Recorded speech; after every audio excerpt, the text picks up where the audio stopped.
vamos entender a questão de herança, né? Então, o conceito geral de herança, que normalmente eles apresentam para a gente, é aquele conceito de herança que a gente está familiarizado. Então, essa questão de classificação, né, é algo que a gente faz, que sei lá, talvez na ciência começou com Aristóteles, né? Então, pensando, e sempre naquela área da biologia, né? Então, como eu vou classificar os seres vivos? Ah, você tem o quê? Ah, você pode classificar as coisas como seres vivos, não vivos. Ah, os seres vivos você pode ter animais vertebrados e invertebrados. Ah, animais vertebrados você pode ter mamíferos, você pode ter aves. Ah, entre mamíferos você pode ter os primatas. Entre os primatas você pode ter lá o Homo sapiens. Então, o Homo sapiens, na verdade, ele é um primata, então ele carrega todas as características dos primatas. Ele também carrega as características de animais, mamíferos, né? Ele é um animal, ele é um ser vivo, e aí você vai vendo que tem características comuns. Então, em um certo nível, eu e um chimpanzé, nós somos muito parecidos, né? Dependendo das características que está olhando. E da mesma forma, eu e uma baleia também somos muito parecidos, né? Mesmo quando você olha aquele animal enorme, gigante, que vive, passa a vida toda boa parte submersa, né? Subindo algumas vezes para respirar, mas nós todos somos mamíferos, né? Então a forma de alimentar os filhos, tudo. Então, essa é a ideia de herança, né? Que veio da biologia e eles trouxeram. Então, os caras que criaram a orientação do objeto, ele foi bastante influenciado sobre isso. Mas a gente vai ver aqui também de uma outra abordagem, né? Então,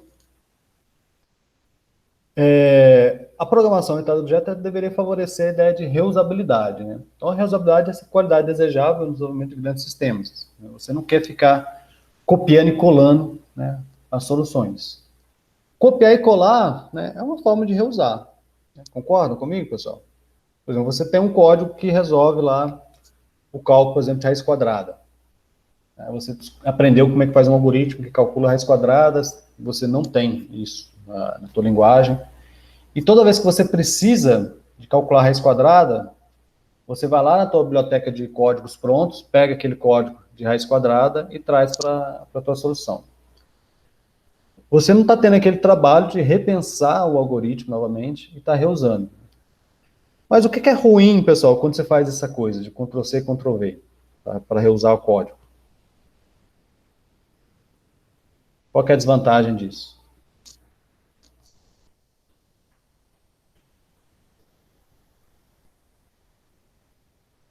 Você está fazendo Ctrl+C, Ctrl+V. Alguém? Pessoal, alô?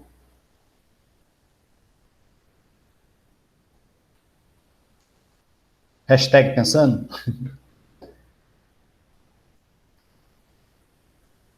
Eu acho que qualquer um de vocês já tem aquela resposta que é ruim, né? Mas por que é ruim fazer o Ctrl+C, Ctrl+V? Professor, é o Saulo. Eu Oi. acredito que para a gente que está na fase de aprendizado, né, gera uma dificuldade de compreensão no todo, né? Porque a gente usa o código desde o princípio e também pode acabar acostumando nisso, né? De estar só copiando e colando partes sem otimizar e sem melhorar o código, né? Sim. Certo, entendi. E assim,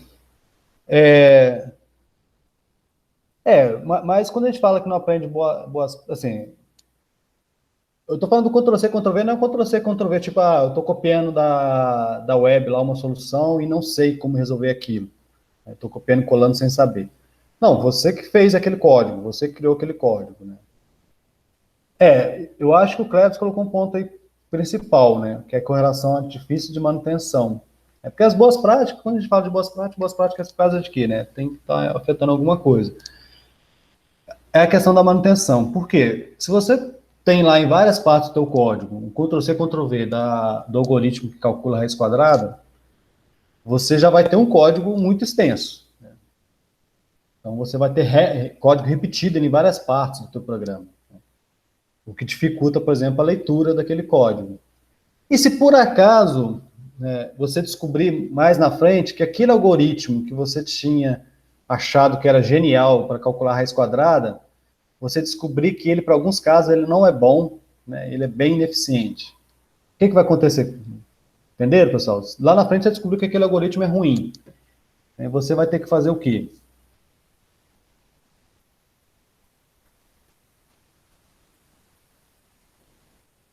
Porque quando a gente usa, por exemplo, coisas como função, né? Você vai ter que fazer isso, né? Foi colocado, vai ter que mudar de um em um, né? E aí, isso que tem a ver com a relação da manutenção. Aí existe o risco até de você ainda, algum ponto, você esquecer de atualizar, né? Quando você trabalha, né, com reuso, por exemplo, criando uma função, vamos imaginar que o Python não tem essas coisas prontas, né? Ele tem tudo. E aqui você faz um monte de coisa lá, e aí você retorna esse cara. E aí você isolou, né? Isolou seu código na função raiz. Se você no futuro descobrir que esse algoritmo é ruim, você vem aqui e altera esse algoritmo.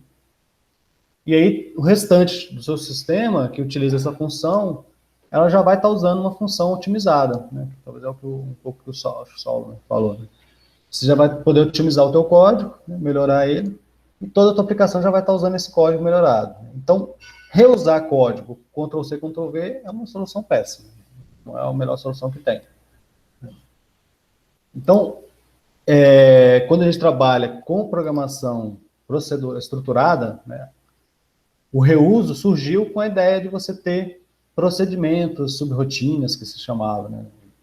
Essas subrotinas, funções, procedimentos. Mas, quando a gente está em orientação objeto, a nossa unidade de reuso não é mais o método. Né? Quando a gente vai reusar, a gente tem que estar carregando todo aquele objeto. Né? A gente precisa do objeto como um todo. Só que aqui coloca um ponto interessante, né? Isso aqui eu tirei do livro do Java no Shell, que eu achei bastante interessante, que é algo que eu não vi assim em algumas outras referências, né? A ideia é que uma classe seja um tipo abstrato de dados. Né? E um tipo abstrato de dados, né, ele tem essa ideia de capsulamento e controle de acesso. Né? Então, são as unidades de reuso da linguagem de dado-objeto. Só que, se a gente pensar nos TADs, né, desses tipos abstratos de dados, então, em linguagem de dados-objetos seriam as classes, né, e cada instância de um TAD seria o objeto. Porém, como que a gente vai conseguir estender, né, a capacidade de um tipo abstrato de dados? Porque vai ter aquela situação que eu tenho lá uma classe que ela não resolve 100% do meu problema. Então, por exemplo, eu tenho aqui a classe Circle. Beleza, eu tenho a classe Circle. Eu vou aproveitar aqui, vamos colocar aqui no Eclipse, aula.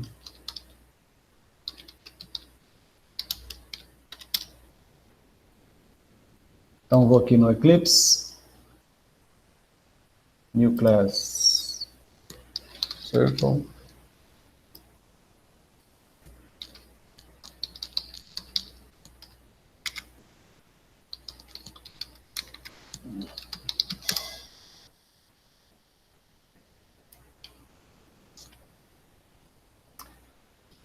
E aí eu vou criar uma classe aqui para testar. Eu não vou usar o JUnit por enquanto. Teste. Quadro teste, um nome bem criativo. Né? Então eu posso aqui ter instância de circle. C é igual a new circle. E o que um circle tem? Um circle tem o raio. Né? Então a única informação que o circle tem é o raio. Sei lá. 10 centímetros, 10 milímetros, ou 10 metros, depende da unidade que está lá, que não está definido. E aí, a partir do circle, né, eu posso calcular, por exemplo, a circunferência, C.circunferência, e como posso também calcular a área, né? C.área.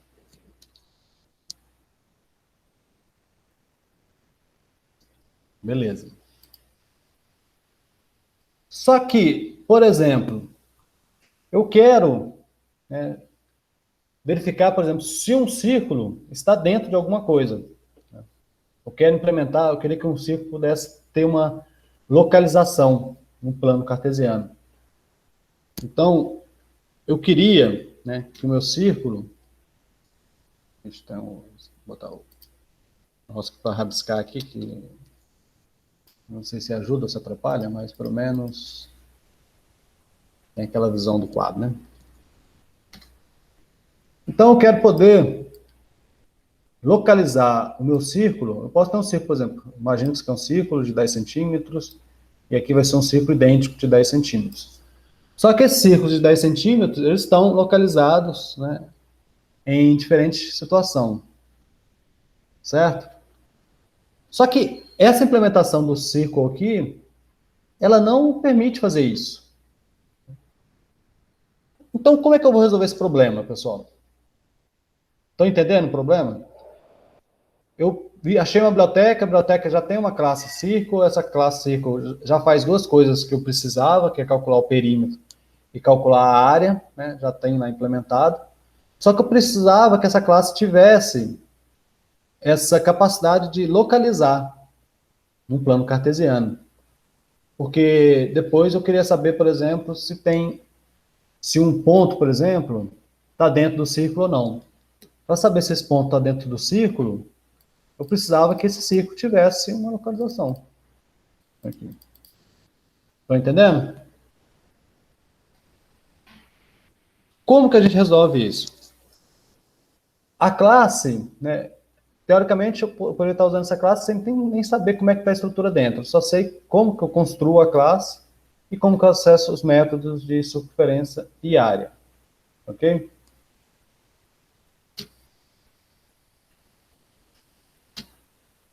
Então, né, em situações como essa, pessoal, se não tivesse esse conceito de herança, imagina que não tem esse conceito de herança. Como é que eu vou resolver esse problema? Então, alguns de vocês talvez já viram essa ideia de herança, já deve estar mais ou menos com a solução na cabeça usando herança. Mas se não tivesse herança, como é que eu ia resolver esse problema? Tem jeito? Alguém?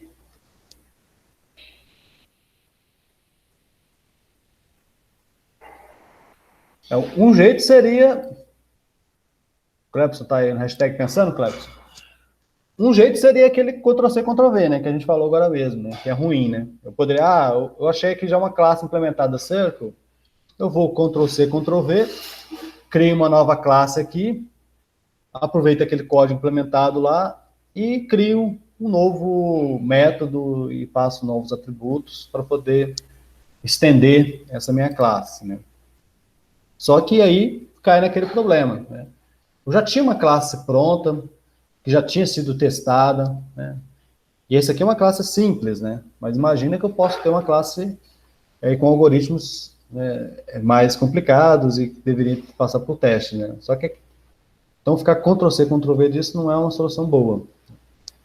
E aí, para resolver esse tipo de problema, né, eu não posso, talvez eu não tenha nem acesso, né, por exemplo, ao raio, essas coisas. Né?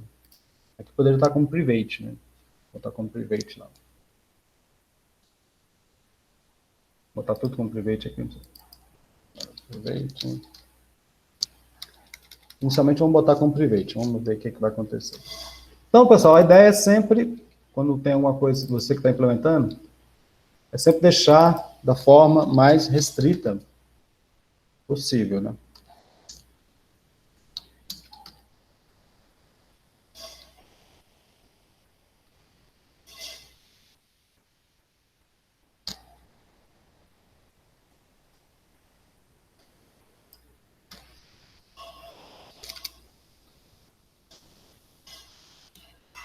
Ok?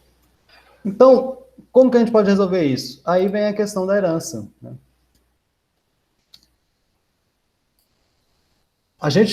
Qual que é a solução aqui? Eu vou estender o círculo, né? Então, eu tenho lá a classe circle. Ai, meu Deus. É horrível isso aqui. E aí eu vou estender essa classe, eu poderia estar usando drawL, né? É melhor, né?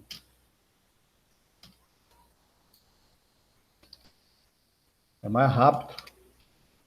Fica muito mais legível, né?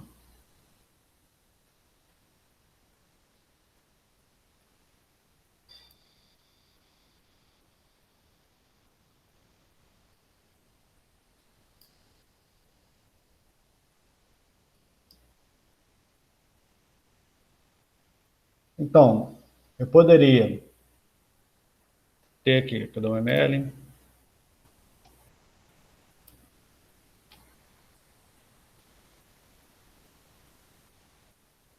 A minha classe.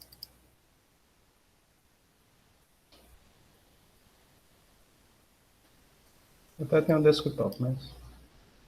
Depois eu tenho a classe Circle.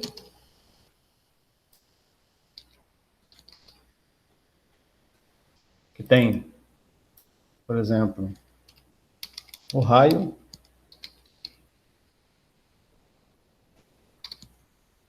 Tem área.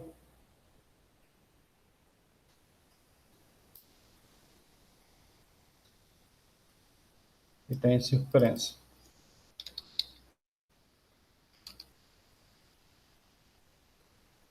E eu posso, a partir daqui, eu posso herdar. Aqui.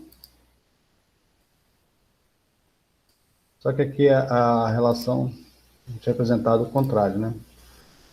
E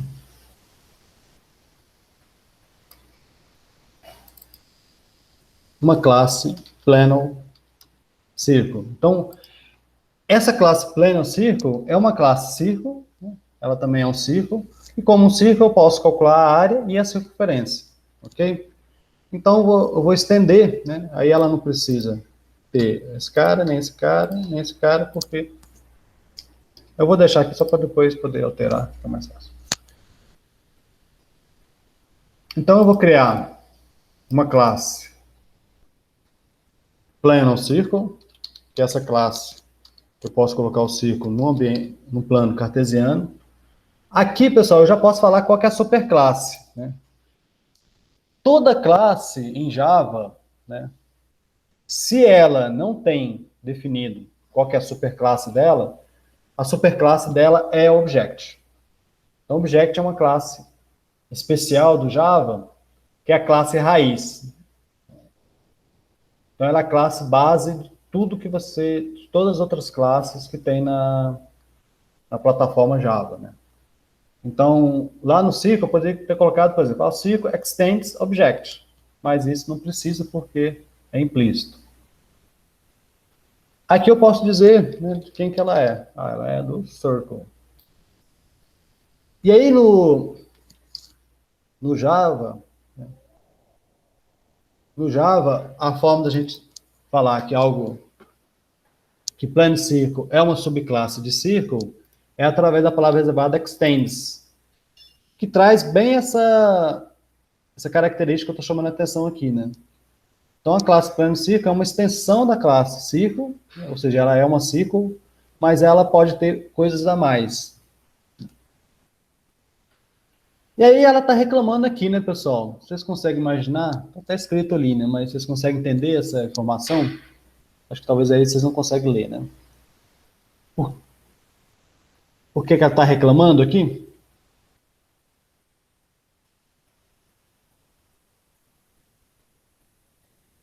Essa classe Plain Circle aqui, eu não defini um construtor para ela, né? Quando eu não defino um construtor de uma classe, o construtor que tem implícito é aquele construtor vazio. Só que o construtor vazio, né, o implícito, o construtor vazio, ele chama o construtor vazio da classe pai. Só que a classe pai foi definida aqui um construtor que recebe parâmetro. Eu não posso ter um círculo sem ter um raio. Então, o construtor, o pai, ele não tem um construtor vazio. Se ele tivesse um construtor vazio, aquele código ali não daria erro, né? Entenderam aqui, pessoal? Vamos ver um caso aqui. Acompanha aí, pessoal. Essa parte aqui, para muitos, talvez não seja tão claro mais. Então, eu posso ter aqui um plano circle, e o plano circle PC é igual a new plane circle. E agora eu vou calcular a área, vou mandar imprimir a área do plano circle. Qual que vai ser a área do plano circle? Então, vamos ver aí, Clepson. Qual que seria a área do plano circle, por exemplo, aqui?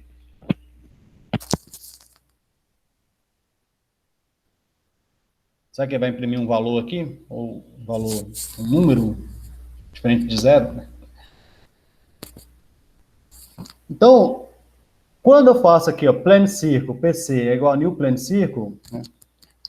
Ele está usando um construtor implícito aqui, que é esse construtor vazio, né? Não tem parâmetros, olha lá. E esse construtor vazio, ele está chamando um construtor vazio aqui também, que não tem parâmetros. Logo, quando eu mandar executar, o valor do raio é zero. Né? Então, a área vai ser zero. Né? Então, nesse caso aqui, talvez não seja interessante para a gente definir um círculo sem definir um raio. É melhor que a gente obrigue quem quer instanciar um círculo, instancia um raio. Então, agora, eu preciso criar aqui um construtor. Adquire um construtor plane circle double.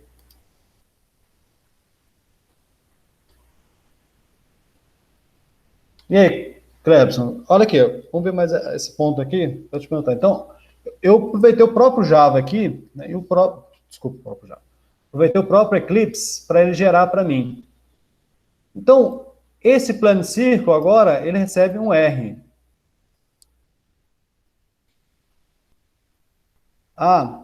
Luiz Felipe, ótimo, a ideia que você pensou que ia dar um null point exception, né?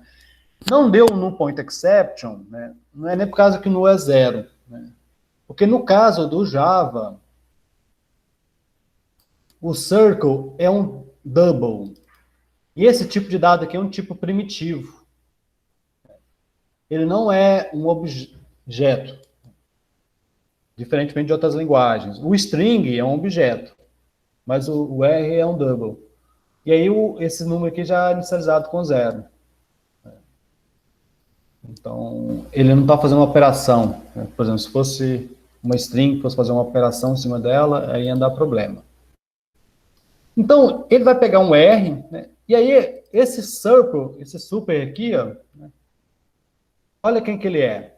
Ele é o construtor da classe Py. Então, ele está pegando o R, que alguém vai passar para ele, e ele está passando esse R para a classe Circle.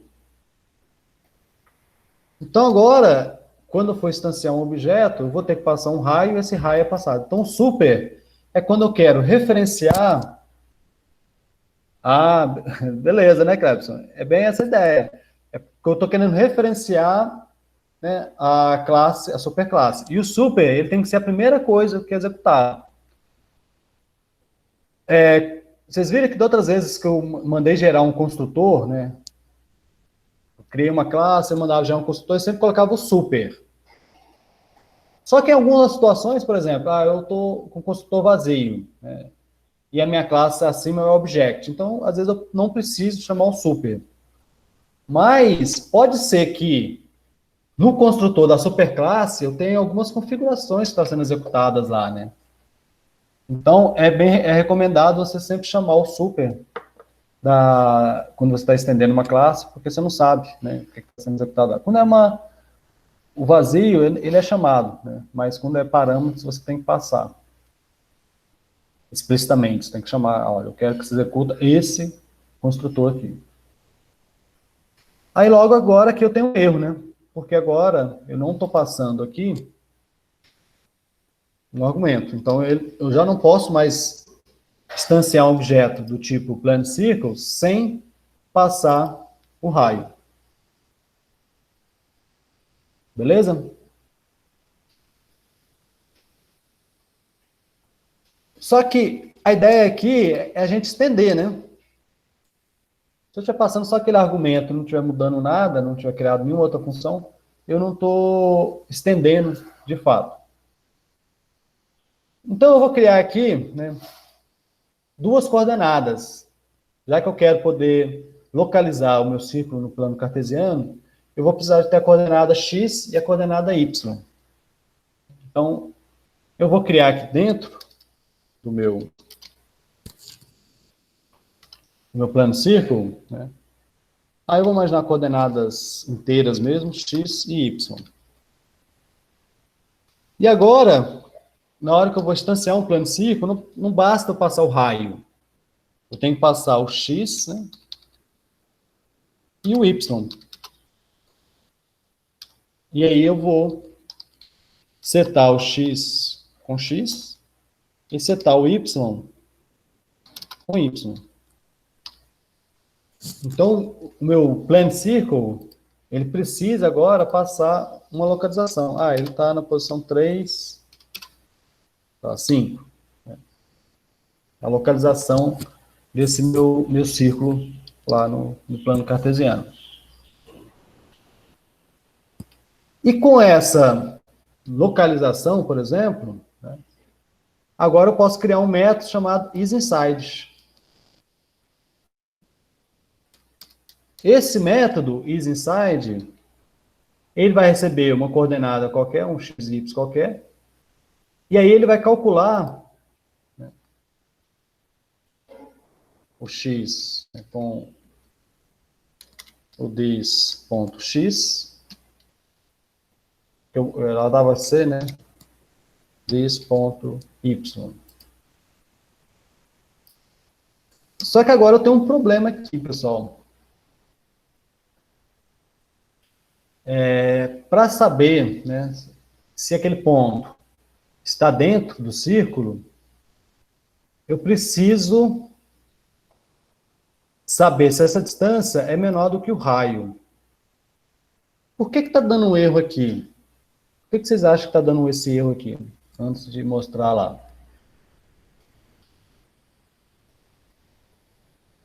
Por que será que está dando esse erro?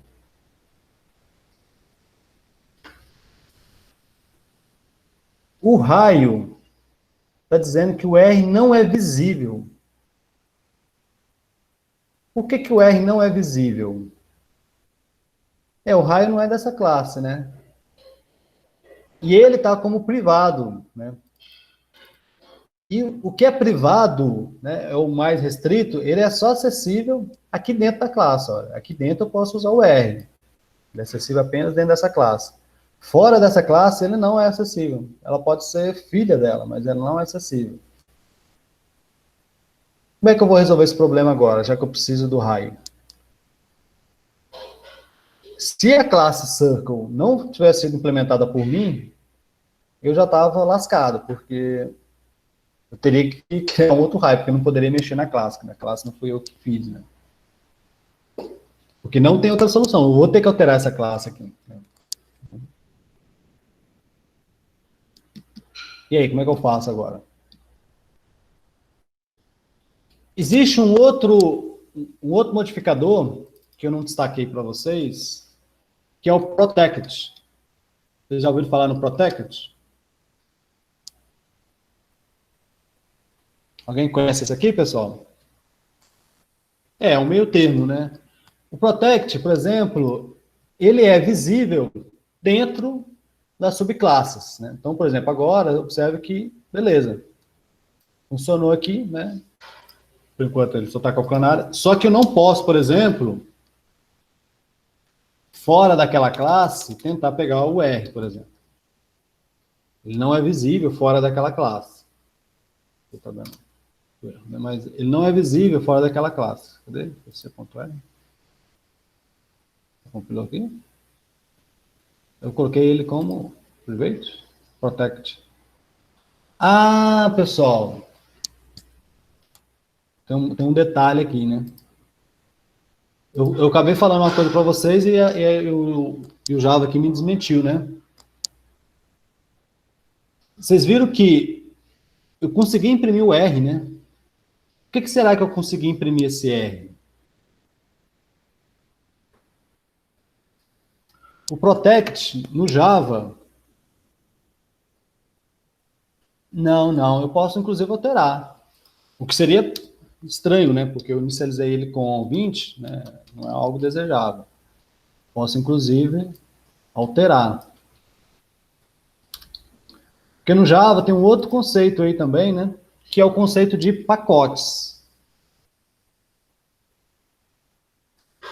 O conceito de pacotes, né, o que é protect, ele não é apenas visível para subclasses. Ele é visível para todas as classes do mesmo pacote. Se por acaso eu tivesse aqui um outro pacote, que é um pacote chamado teste.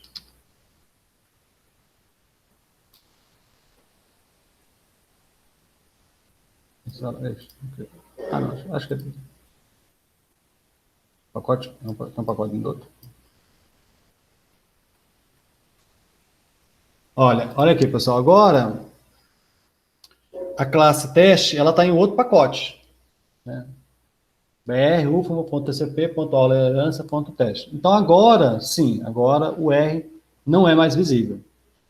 Entenderam aqui, pessoal? Então, o protect no Java, né, ele funciona dessa maneira. Ele é visível para subclasses e todas as classes do mesmo pacote. Então, por exemplo, quando você está implementando lá uma biblioteca, né? Quando você implementou uma biblioteca, por isso que é importante a ideia de pacotes. Né? Se você está todo no default, por exemplo, o protect vai estar visível para todo mundo. Quando você tem uma biblioteca, você criou um pacote e disponibilizou essa biblioteca, você tem a segurança que tudo que é protect ali não vai ser possível ser acessado fora da sua biblioteca. Então, fora da sua biblioteca não vai ser acessível. E por isso também que a gente pode, por exemplo, nos pacotes, normalmente vocês vão ver que aqui a gente está usando o Eclipse, né? Aproveitando o máximo do Eclipse. Mas quando vocês programarem em Java, provavelmente vocês vão usar projetos Maven, né, para fazer os builds. E lá no projeto Maven, ele já tem uma estrutura que é o seguinte: a implementação e os testes ficam em pacotes separados. Então já daria para ver esse tipo de coisa lá. Entenderam agora, pessoal? Todo mundo entendeu? Então, o Protect sempre dá uma olhada na linguagem. Por exemplo, a ideia básica do Protect é essa, né? Conceitualmente, um dos pontos era esse, que o Protect era visível nas subclasses. Só que dependendo da linguagem, quando ela tem, por exemplo, no Java tem esse conceito de pacotes, aí você tem que ver lá no caso do Java como que é com relação aos pacotes também. Eu acho, por exemplo, no C++, o namespace, que é algo parecido, não funciona dessa maneira, não. Acho que no Java, no C++ é só realmente para subclasses. Posso estar falando mentira aqui, porque as coisas mudam tanto que a gente fica meio perdido, mas eu acho que continua valendo isso. Beleza, né? Então, tá ok aqui. E uma outra forma seria eu fazer o get, né? Eu poderia, por exemplo, manter ele privado, né? Manter ele privado e implementar apenas o get, né? Não implementar o set. Aí, mesmo nas classes do mesmo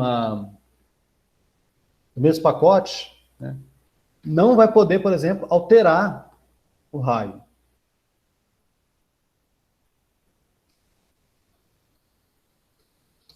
Reduce. Okay. Só que aqui observe, pessoal, que como eu chamei de R aqui, se eu for seguir. Por isso que é importante a gente usar nomes que fazem, que tenha significado, né? Para seguir o padrão Pojo, eu teria que colocar get R, que ficaria ruim. O que significa R? Então, o melhor aqui, que eu peguei o exemplo do jeito que estava lá, né? seria esse cara chamar radius, né? Aí os radius. Então, uma boa prática hoje em dia é você não ficar economizando muito em nome de variáveis, porque a gente tem aí... eu esqueci de fazer. É double, né? A gente tem hoje em dia IDEs muito boas, né, que ajudam a gente a... E até editores mesmo, que tem os autocomplete, né? Então a gente não precisa ficar com tanta preguiça com relação a escrever nome de variáveis, não. Inclusive aqui, né? Fica claro que eu estou passando... Eu estou escrevendo certo, pessoal? Eu até não estou dúvida, mas acho que é, né? No inglês, às vezes... É right mesmo, né? Tem uma coisa na cabeça diferente. Mas é isso. Beleza. Estamos caminhando, né?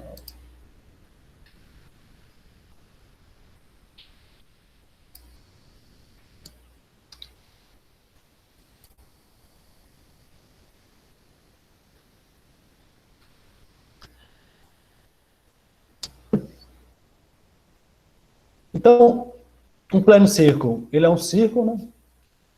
Qualquer função, né, qualquer método que espera um circle, eu posso passar um plano círculo.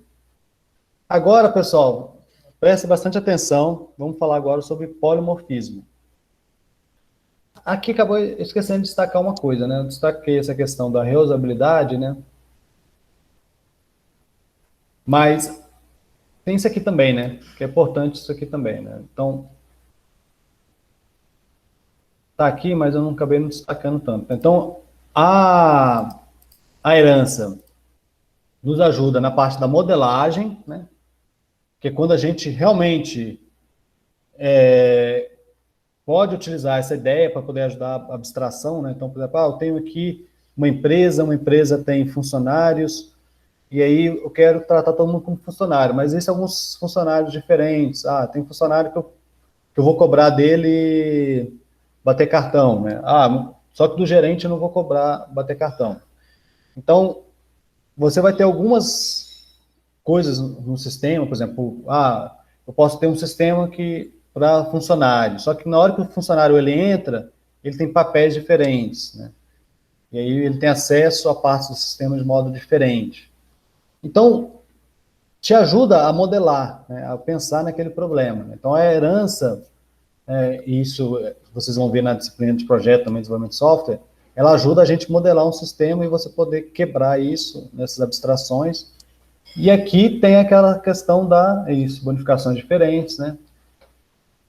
Coitado, quanto mais embaixo, menos o cara recebe. É triste, mas é a realidade, né? Mas também, né, na parte de programação, dessa possibilidade da gente poder estender, da gente poder alterar, né? Não aquela classe, mas criar uma nova estendida. Né?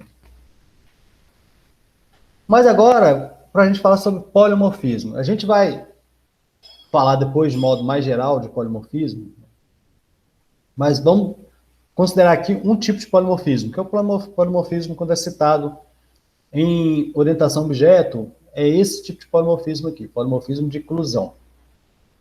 Por que polimorfismo de inclusão?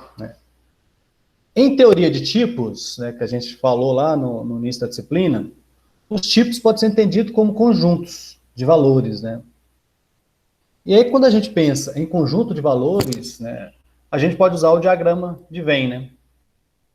Então, a gente imagina o quê? Eu tenho uma coisa que é o círculo. Só que existe algumas coisas que vão ser o plano círculo. Então, o plano círculo é um tipo de círculo que também faz parte do círculo. Então, essa relação de inclusão. Eu poderia ter um outro tipo de círculo, né, sei lá, 3D, círculo, de 3D, que também é um círculo, né, mas aí seria esfera, né, não seria círculo, né? Péssimo exemplo. Mas, sei lá, eu tenho outro tipo de círculo que também é um círculo, né? Mas ele não é um plano círculo. Eu tenho outro cara aqui que não é um plano círculo, porém é um círculo. Então, existe uma relação entre esses dois caras que é uma relação de inclusão. Todos eles são círculos. Por isso, esse termo, inclusão. Então, aqui ele mostra um exemplo, isso aqui até do exemplo também do Red First. Se eu tenho um círculo, por exemplo, aqui, ó, agora eu vou ter que usar aqui o get radius, né?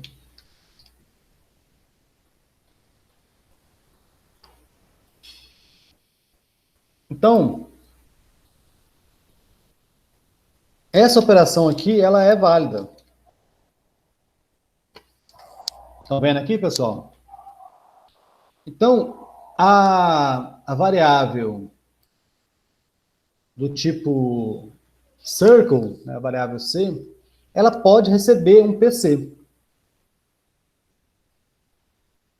E o contrário, eu posso fazer o contrário aqui, pessoal? Eu posso fazer um PC receber C? Eu posso fazer um PC receber C? Isso aqui ele não deixa, né? De forma, eu posso fazer uns cache aqui, mas ele não deixa direto. Isso aqui deixa, né? Então, por quê? Todo plane circle é um círculo também.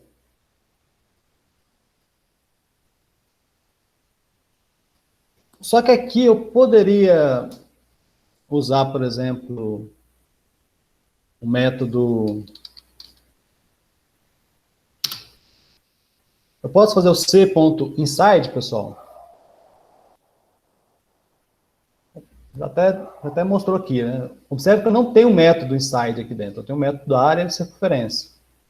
Mas eu não tenho método inside dentro de C. Então, eu não posso fazer isso. Então, ele usa apenas os métodos que tem definidos na classe Circle. Só que aqui tem uma situação, assim, interessante, que é o seguinte. Qual que é o tipo de dado da variável C, pessoal? Qual que é o tipo de dado da variável C?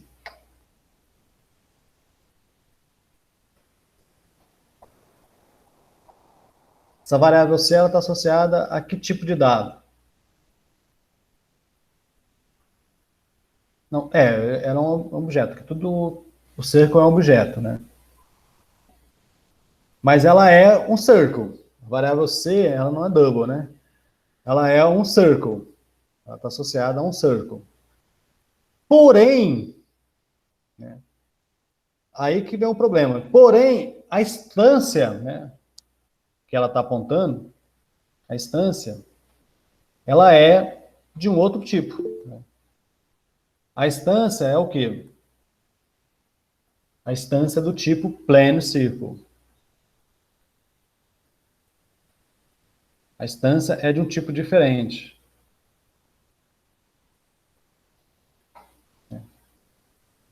E aí agora vamos ver o que que isso impacta, né?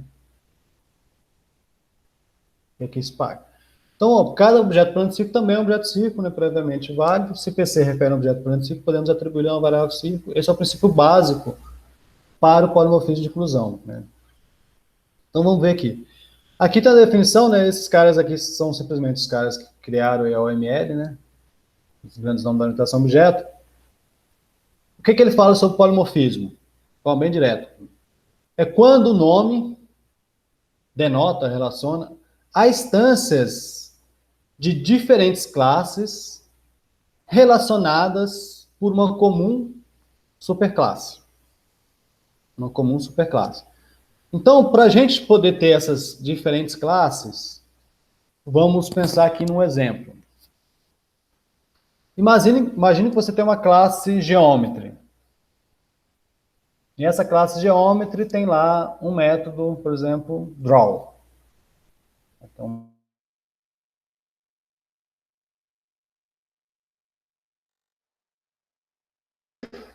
estende essa Geometry, e uma classe Rectangle.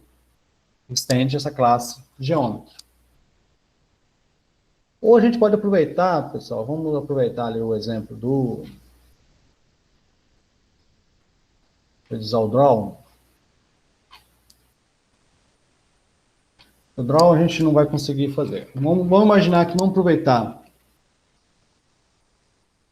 Ah, no aqui eu tenho só o círculo, né? Por exemplo, vamos ver esse exemplo aqui, depois eu faço com vocês um outro aqui. Dá tempo. Então, em termos de código, eu vou ter alguma coisa desse tipo, né? Então, eu vou ter aqui a geometry, vou ter o método draw, aí eu vou ter aqui círculo extend geometry, retângulo extend geometry. Então, a gente poderia ter um mesmo nome, né? Gel, né? Geometry, gel, associado à instância de diferentes tipos, retângulo e círculo, desde que relacionados por uma mesma superclasse geometry. Então, aqui, pessoal, eu estou mostrando o que foi falado aqui.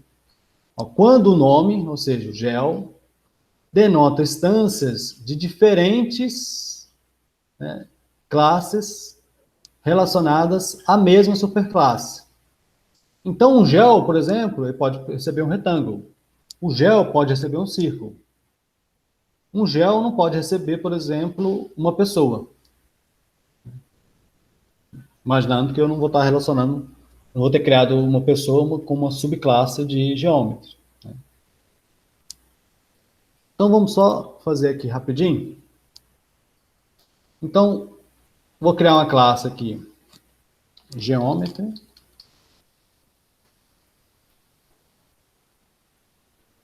Essa classe, eu vou criar um método public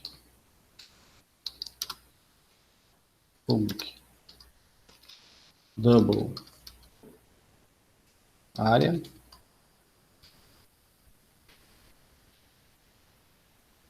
E aí eu vou retornar zero.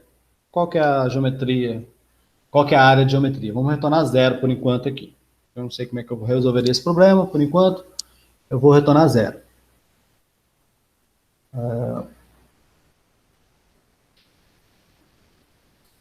Aí, por exemplo, o circle, esse circle aqui, ele tem um método que calcula a área, né, pessoal? Ele tem esse método que calcula a área. Então, esse circle poderia ser um extends geometry.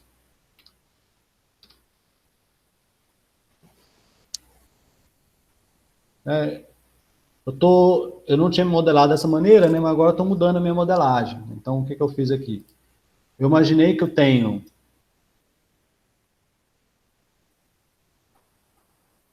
aqui uma coisa chamada geometry. E esse calcula a área está aqui em geometry. Não tem raio, não tem raio, só tem o calcula. Eu poderia ter deixado aqui, né? Calcula a área está aqui em cima, calcula a área não está aqui. Então vamos entender esse diagraminha aqui.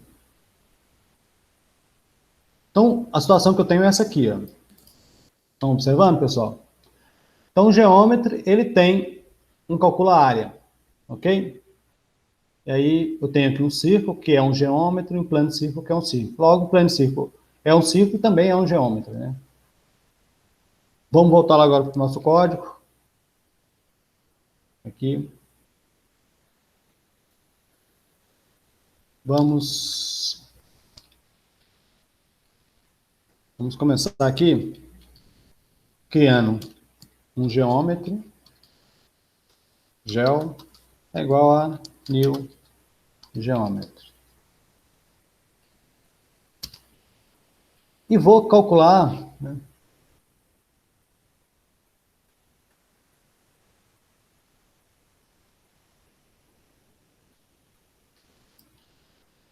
eu vou escrever errado lá, geômetro, não. Acho que eu não salvei, né?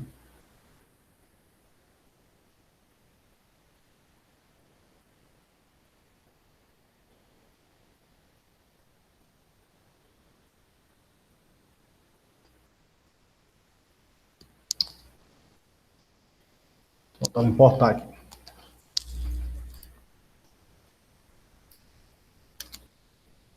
Estão acompanhando aqui, pessoal?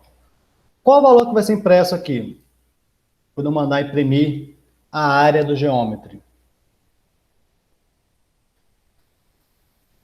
Qual o valor que vai ser impresso, pessoal? Vamos olhar o geometry lá. Qual o valor que vai ser impresso aqui? Responde aí. A gente poder interagir mais. 0, né? Se nada muito estranho acontecer, né? Eu tenho só essa classe aqui, o geômetro, eu usei, instanciei ela, eu criei uma variável do tipo geômetro e instanciei do tipo geômetro. Então, tanto a variável quanto a instância é do mesmo tipo, geômetro. Então, eu vou retornar 0. Só que agora, essa mesma variável gel, em tempo de execução, observe que em tempo de execução, ela vai receber um circle. Ela vai receber um circle. E eu vou copiar e colar esse código e vou imprimir agora. Aí eu pergunto, esse gel.área vai imprimir ainda 0?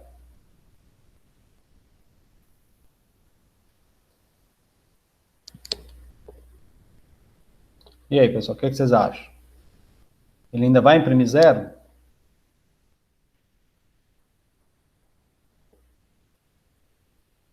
Ah, leram aí, pessoal? O Klebs já usou a palavrinha e chave, né? Nesse caso, né, o método área vai ser sobreposto. Então, isso aqui, pessoal, é uma coisa dinâmica. Observe que isso é uma coisa dinâmica.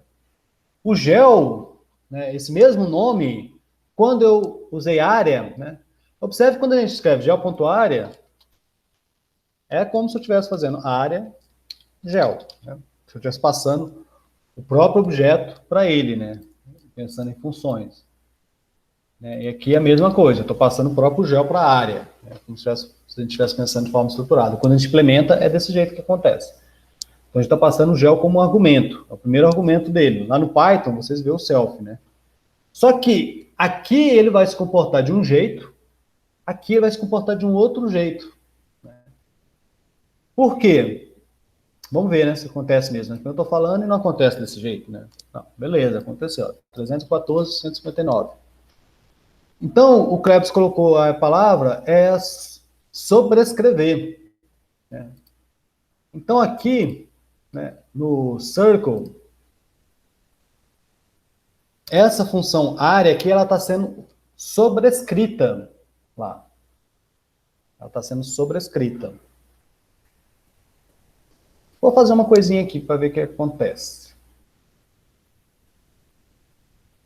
Eu vim aqui e vou botar esse cara aqui como float. Deu problema aqui? É porque tá o mesmo nome. Acho que pelo tipo side ele não vai fazer. Né?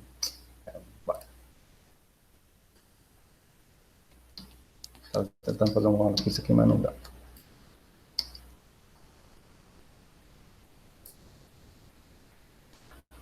Tudo bem?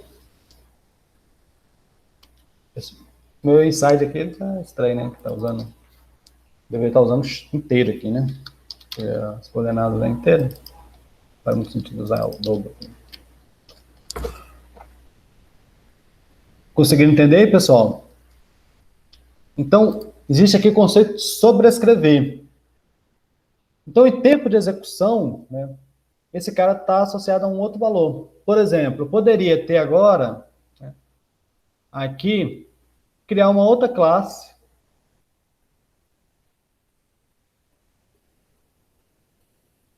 Eu consigo. Sei lá. Rectangle.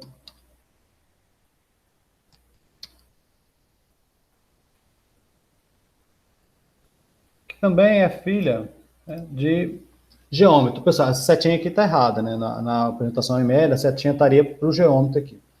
Mas não vamos mexer nisso agora, não. Então, se eu crio aqui uma nova classe, por exemplo, new class rectangle.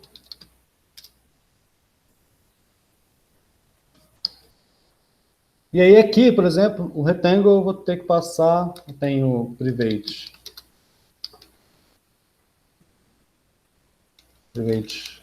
double bar, page, height. E aí eu vou public.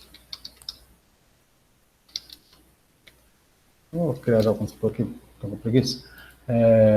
Sourcing, generator.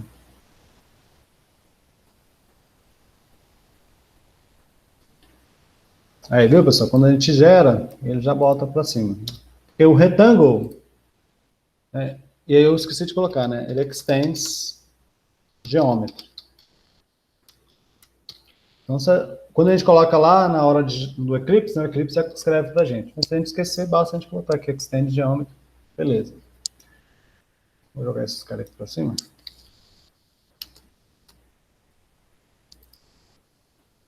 E aí, vamos lá. Então, eu vou passar aqui, primeiro, vou passar o... Agora eu vou falar, o gel agora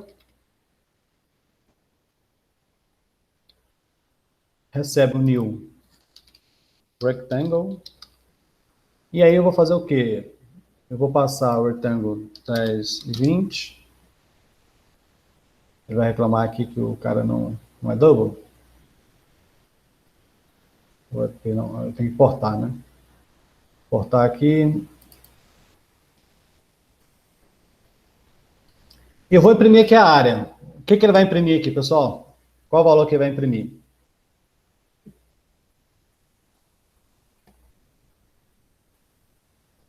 O que ele vai imprimir aqui, pessoal? Agora.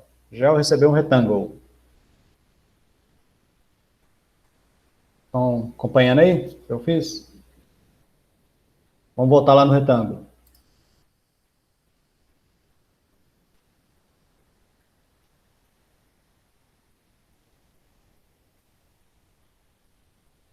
E aí, Cleber, o que ele vai imprimir?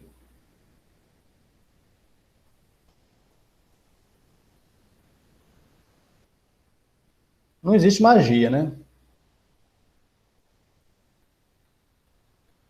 O que vocês acham? Vai ser zero, né? Não tem magia. Né? No código não está implementado, não é porque eu chamei de retângulo que o cara vai saber como é que calcula retângulo. Então, eu vou ter que sobrescrever. Aí, pessoal, agora eu vou usar uma outra coisa do Java aqui, do Eclipse, né? Source. Existe aqui o tal de override, né? Ó, override implement método. Aí ele me diz aqui, por exemplo, olha, eu posso sobrescrever o método área de geometry, como eu posso sobrescrever alguns métodos de object, né? Porque um geômetro é um object, então eu posso sobrescrever também o que está lá. Então, em inglês, sobrescrita é override. E a sobrecarga é overload, né? Então, eu quero sobrescrever a área. Aí ele coloca para mim, inclusive coloca essa anotação aqui chamada @override, override, né? Override. Lá no Kotlin, não sei se alguém viu aqui em Kotlin tem até a palavra reservada override, né? Acho que Kotlin tem, se não me engano. O Swift também acho que tem. Para ficar bem explícito, é um override. Observe que o código gerado aqui, ele está chamando quem? Ah, beleza, tem, né, Luiz? Ele está chamando o método da classe pai, porque ele tem que estar retornando alguma coisa, que senão vai dar erro aqui, né? Mas agora eu vou retornar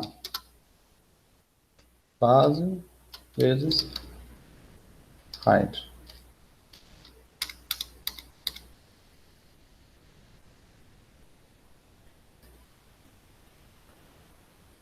Agora sim, agora vai ter que multiplicar, né? Então agora ele está calculando. E aí, a ideia do polimorfismo, né, ela fica bem... Vamos ver outras definições aqui, né, de polimorfismo, né?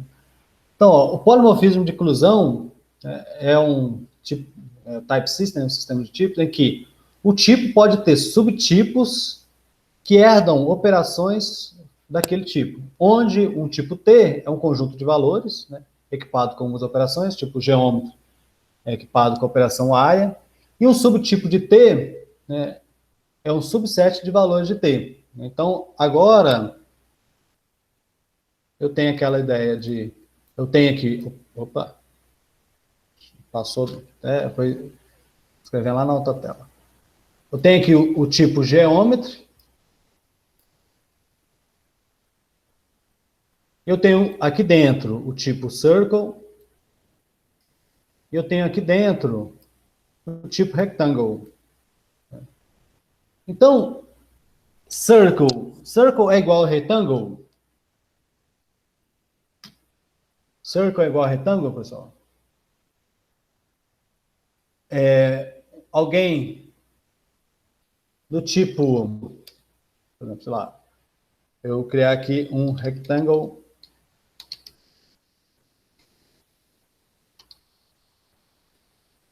C igual a New Circle. Isso aqui vai funcionar, pessoal? Retângulo R recebe um New Circle. Retângulo e Circle são coisas diferentes, né? Eles não são iguais. Porém, existe uma relação entre Circle e Retângulo. Qual que é a relação? Eles são irmãos, né? Eles são filhos do mesmo pai. Eles são filhos do mesmo pai aqui. Então, se eu tenho alguma coisa que é geometry, essa coisa pode ser um circle, pode ser um retângulo. E aí, por exemplo, eu tenho aqui um método que, por exemplo, static, aqui eu não vou, double,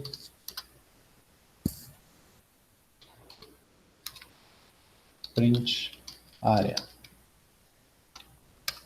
Esse cara vai receber um geometry. Geo.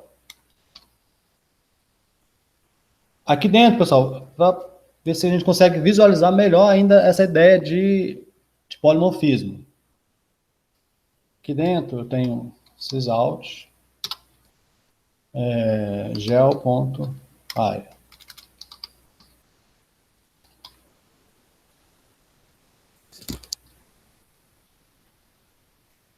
Não é double, né? Eu vou só imprimir. Watch. Agora eu vou até matar essa parte todinha aqui. Vai ficar.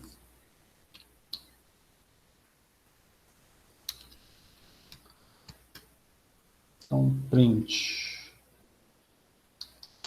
área. Posso passar aqui um new circle 10. Ou eu posso passar aqui um new rectangle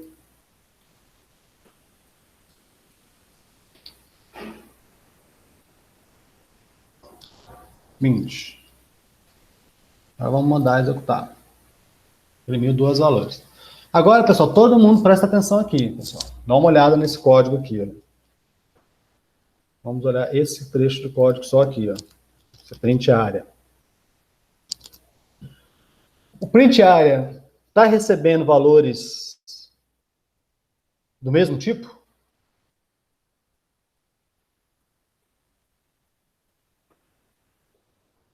Uma hora ele está recebendo um circle, uma outra hora ele está recebendo um rectangle, né?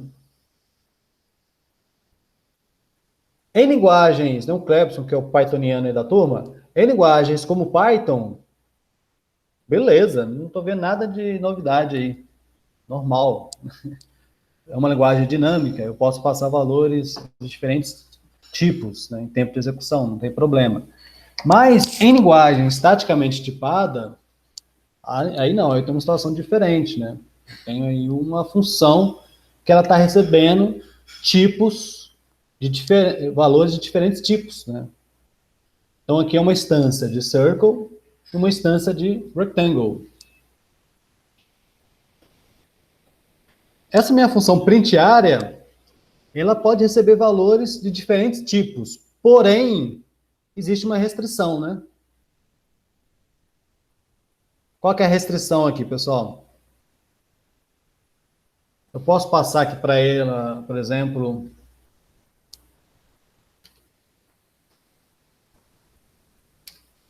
um print área, sei lá, uma string, por exemplo,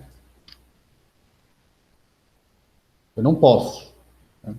Eu não posso passar uma string aqui. Por quê? Qual que é a restrição aqui? A restrição da história da inclusão, né? Eu posso passar diferentes tipos desde que eles sejam geômetros. Circle e retângulo são diferentes tipos de dados. Porém, existe uma relação entre circle e retângulo que é a relação de inclusão. Tanto circle quanto retângulo estão inclusos num outro supertipo chamado geometry. Entenderam aí, pessoal?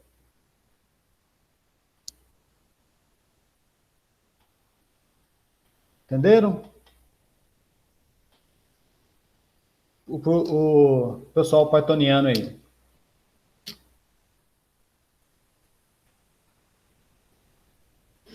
Por exemplo, se eu estivesse aqui no Python ou no JavaScript, como é que eu implemento polimorfismo no Python?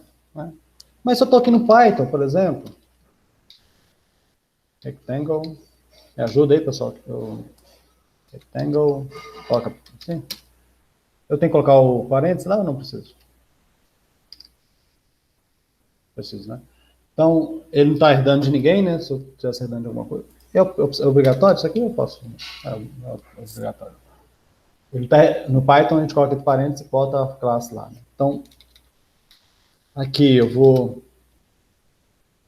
criar o inicializador, né? Que isso aqui passa, acho que os valores que são passados aqui, ele manda, de fato, para um construtor, né? A gente pode chamar isso aqui de construtor. Vou botar em BH, e self, né? Self, return, não,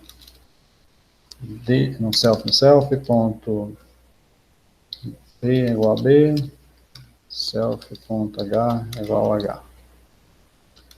Pessoal, rapidinho, vamos fechar só isso aqui. Def área, self, return, self.b vezes self.h. Aí eu crio com a classe circle.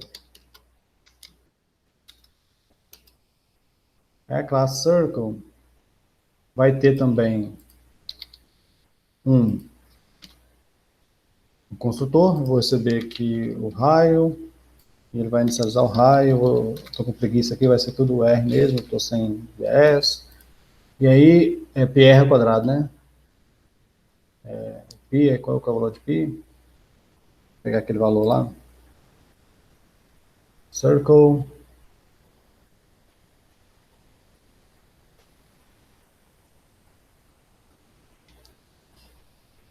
É, 3.14, né, cara? Era bem mais fácil, né? A gente não tá com precisão aqui.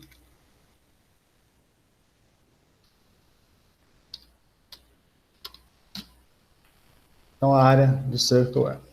Agora, vamos imaginar, igualzinho lá, eu tenho a função chamada print área. E aí eu posso estar fora aqui mesmo, print área. Recebe alguma coisa aqui, chamada de gel também. E aqui eu venho aqui, print gel.área.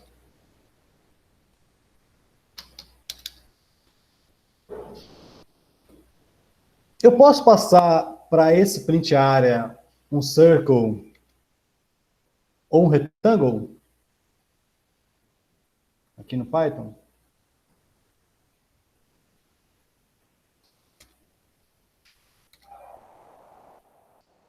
Então, se eu venho aqui, por exemplo, print área, passo uma instância de circle 10. Ou passo uma instância de rectangle 10 e 20. Funciona.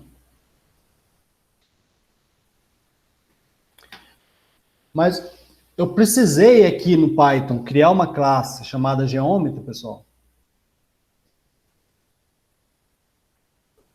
Entenderam aí? A diferença quando você está programando uma linguagem dinamicamente tipada e uma linguagem estaticamente tipada? E por que quando a gente fala, como é que eu implemento polimorfismo de inclusão em Python? Às vezes pode ser que essa questão não faça muito sentido, porque lá no Java, né, eu tenho que definir tipo, né? Então aqui, olha, essa minha função print área, ela tem que receber alguma coisa de algum tipo. Eu não posso simplesmente não definir o tipo aqui. Tem que passar alguma coisa de algum tipo aqui. E aí, em tempo de compilação, né, ele vai verificar, por exemplo, se esse tipo que eu defini aqui, ele tem a operação área. Se eu colocasse aqui, por exemplo, object. Aqueles caras são objects, né? Como eles são objects, observe que eu posso passar um circle e um rectangle para print área. Mas esses caras, não, desculpa, um object, ele não tem, né, o método área. Então, se eu coloco que tem um método área, está errado, né? Então, eu tenho que criar essa relação. Por isso que essa discussão de polimorfismo, ela faz muito sentido quando a gente está trabalhando com linguagens estaticamente tipadas. As linguagens dinamicamente tipadas, a gente manda brasa, né? Então, e se por acaso, né, se recebe input,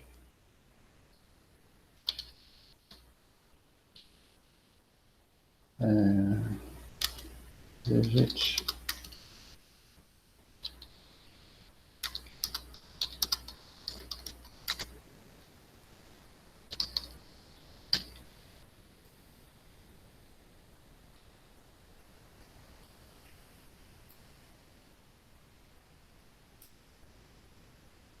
vamos comentar aqui. Estou comentando igual Java, né?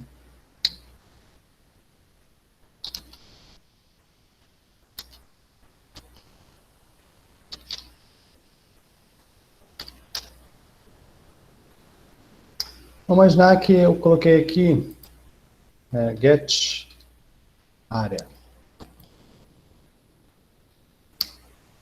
E aí eu venho aqui e mando imprimir simple. Beleza. Observa aqui, pessoal. Tem que get área, pá. Vou mandar executar esse código aqui. E aí eu digito aqui não. Eu vou ter um erro de execução aqui, pessoal? Vai dar algum erro aqui nesse meu código? Não, não vai dar erro. Não dá erro. Mas, se eu digitar sim, o que vai acontecer aqui, pessoal? Vai dar algum erro?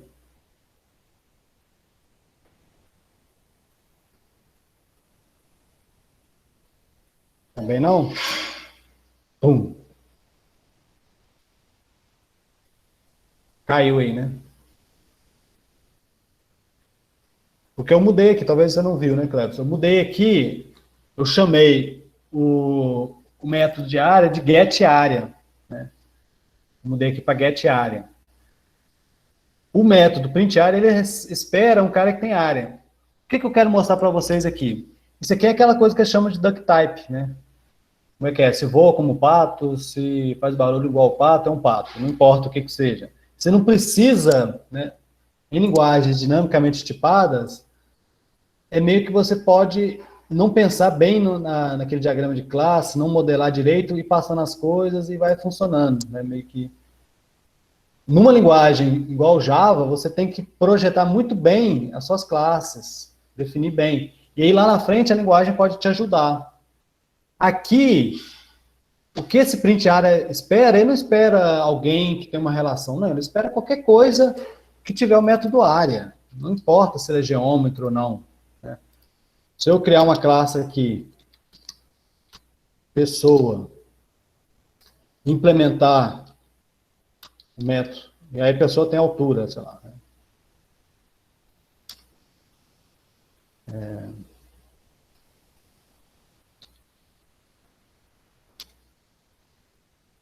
A pessoa tem aqui a altura, e aí eu vou definir a altura dessa pessoa, e aí a área, eu vou retornar a altura. E aí eu venho aqui e mando imprimir a área de uma pessoa de 160 centímetros. Retorno a...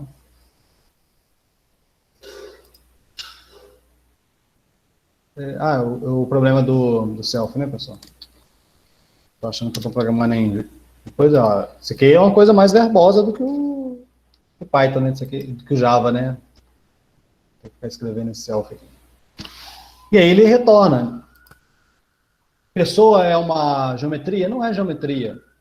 Então basta que você tenha um método X lá, que ele precisa, eu posso passar aqui. Entenderam? Beleza, vamos fechar aqui já 11:08. Tá joia, pessoal. Então, eu acho que com isso a gente conseguiu ver aí o mais importante com relação a polimorfismo. Na próxima aula, eu só vou mostrar para vocês, destacar que essa coisa é feita em tempo de execução, de forma dinâmica, que nem todas as linguagens se comportam exatamente dessa maneira. A gente vai ver a diferença entre o Java e o C++. Então tá jóia, pessoal. Vamos fechar aqui. Já vai dar 11:08. Então, na próxima aula, a gente volta só nesse ponto aqui que está faltando, e aí a gente vai falar sobre as classes abstratas e interfaces, que é uma coisa bem vinculada a essa questão de herança também. Então, um abraço, pessoal. Até a próxima.